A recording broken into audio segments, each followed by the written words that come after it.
โอ้แม่ถ้ามีย่างก็ยากแล้วเนาะยากน่ะยากก็ยากแล้วเราซอกยังนะชอบมันเก็บกุ้งเฮ็ดยังก็หัวไอ้มันโอ้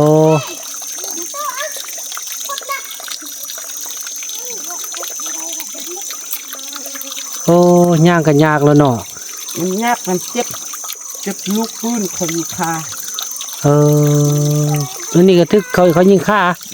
ค่ะเพราะนั้นยังมาพี่โอ้สิรอดบ่พี่น้องโอ้ตัวตะกี้ทึกปืนมันบ่ทำนี่นะกลัวเหตุตายแท้เนี่ยที่นี่บอกว่าโถเห็นอะไรสิรอดได้ซะนะจ้อยๆนึงแม่จ้อยจะไล่ปี7 ปีตายแล้วโอ้ย เท่าแล้วเนาะต้องตาหงพอยิงช่องบาท4 บาทบ่ฮึกแล้วไปแต่ไปอยู่ตะกี้นี่มาแต่แซ่บ่พากันมาแต่ทางใดตะกี้ยังน้อยน่ะแม่ไอ้ที่ออกมาที่บันนี้ละนี่กับปักแก้นมาใต้นั่นแหละนั่นก็แม่นมา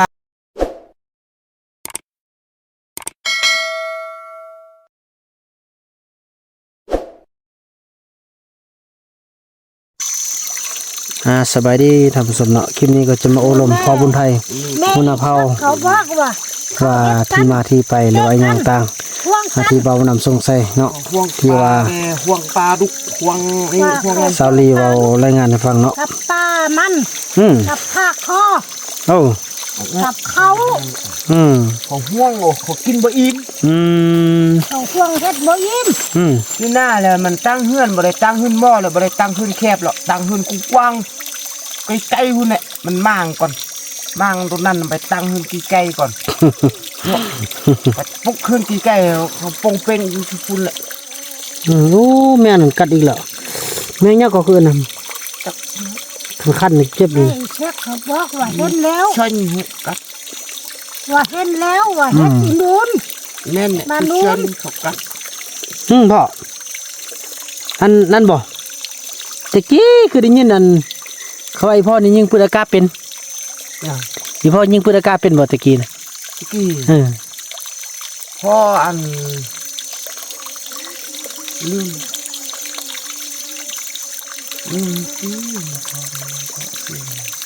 พ่อคิง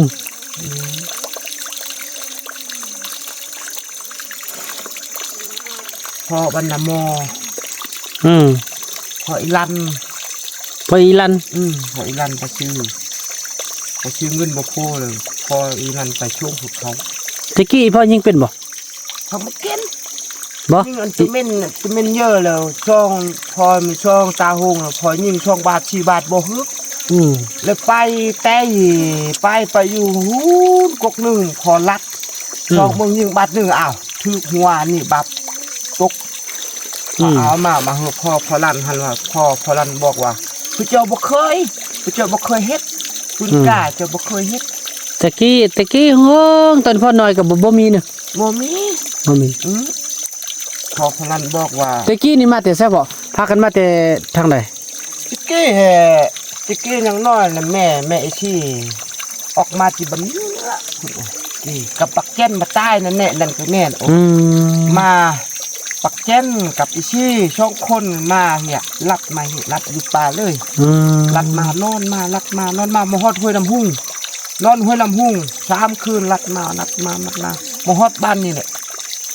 ฮอดบ้านนี่แล้วไปหาเอาเขาเนี่ยอันนั้นเปไปแล้วก็ย่างไปบันเตออีกตื้มไปเจออันเจนเต้งไปเจอเจนเต้งฮั่นเจนเต้งเรากับอันแม่อีแม่ฮั่นกับมีนี่อีมีนี่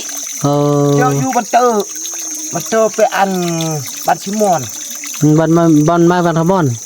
เจอฮั่นแล้วกลับคืนมาก็ว่าหาย่านตุช้างไล่กลับคืนมาอยู่กับเทศนี่แหละกี้น่ะอย่างนั้นเนาะบ่แม่นมาแต่ไทยแต่ยังบ่ฮู้บ่ฮู้อีเจนมักตายกับอีชี่เฮาแม่เฮาอีชี่2 คนโอ้โหลูกมาที่บัน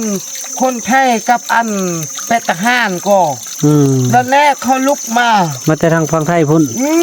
เขาลุกมาบักใกล้ๆว่าฮะเขาบอกบักเกนบอกว่าเขาเห็นเขาเฮ็ดอันไม่เนาะไม่มันถ้าอันนี้เนาะอันเขาสร้างเฮ็ดก็ไม่ก็ไม่คือที่นี่เนี่ย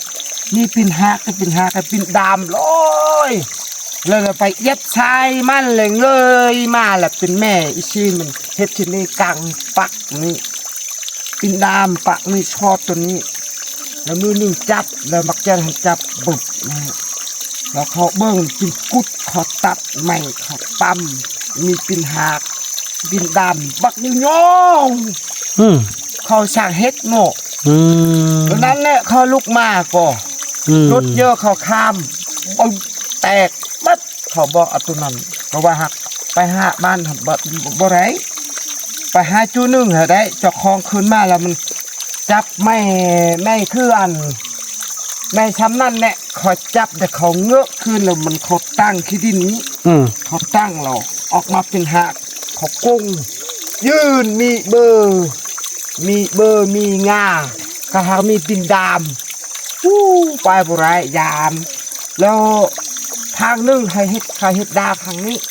แล้วภาคนั้นเขามีเป็นทางเขาบอกบักเกนบอกว่ามีเป็นทางรถน้อยนี่เขามันเฮ็ดแหลมทางนี้นี่ก็เฮ็ดแหลมทางนี้นี่เป็นทางน้อยเอาแม่อันตัดเอาแม่ทางเมืองช้อนเขาควักเมืองแม่นเขาเฮ็ดแหลมตะกี้นั่นนึงตะกี้ก็เต็มอยู่หั่นแหละไปเลยพ่อของอีพ่อนี่ชื่อยังเกาะพ่อนี่มันชื่อคนไทยพ่อนะเฮ้ยบอนอันกี้แม่ละชื่ออีซี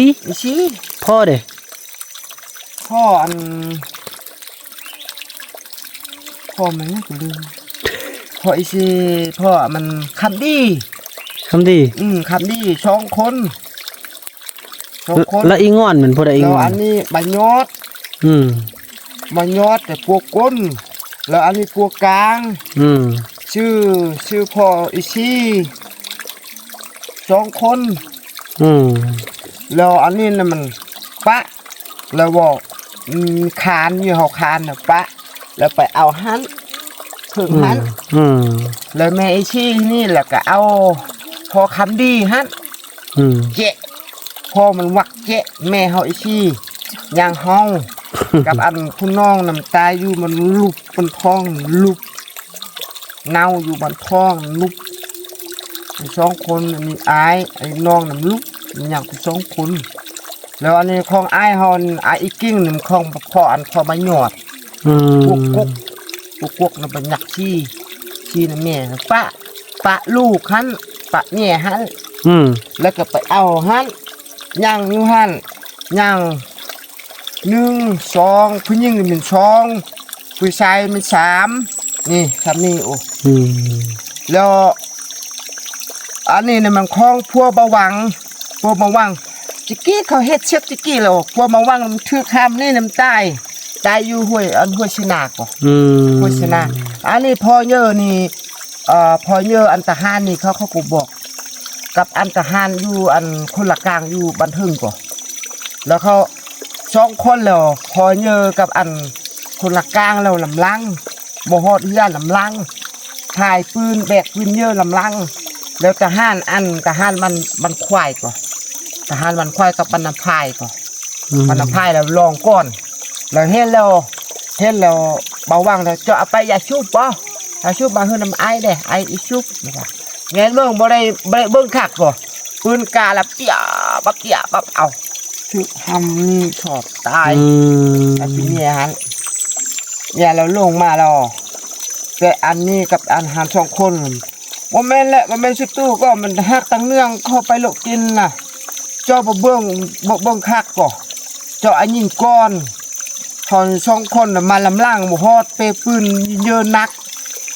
รวมกันนี่ลองไปพุ่นบ้านสิมอน7 คน18 คนตอนสมัยศึกสงครามก็เจ้าขึ้นไว้พาโธไม่เท่ามีไปหยังเนี่ยย่างก็สิเมื่อยแล้วไอ้ฮอดนั้นแล้วก็กลับคืนมาแล้วปีนี้ปัวตายแล้วกลับมาแล้ว ปลายอดเอาแม่นี่ยังน้องลูก4คนแล้วป้าอายุ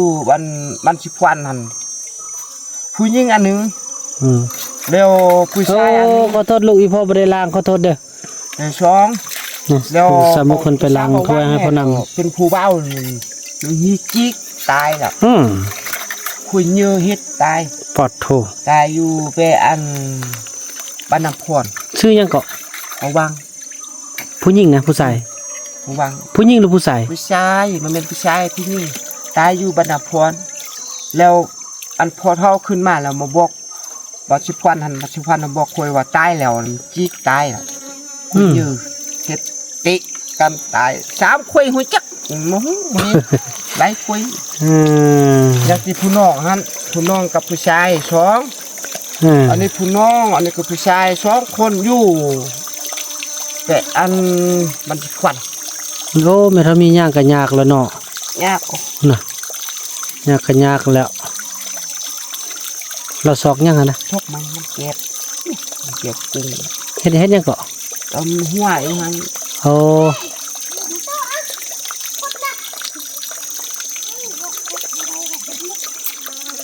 โอ้ย่างก็ยากแล้วเนาะ มันยากมันเจ็บลูกปืนเขาอยู่คา อันนี้ก็ทึกเขายิงฆ่า คา ปานนั้นยังมาพี่โอสิรอดบ่พี่น้อง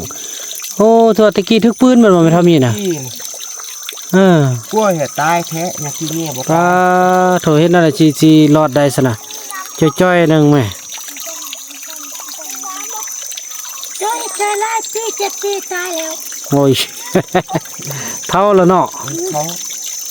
เป็นเดือนตายแล้ว บ่ตายแล้วอยู่นำกันโดนๆเฮาแม่สิย่าง เดือน4 เดือนก็ตาย เท่าเนาะเท่าแล้วก็ตาย ที่นี่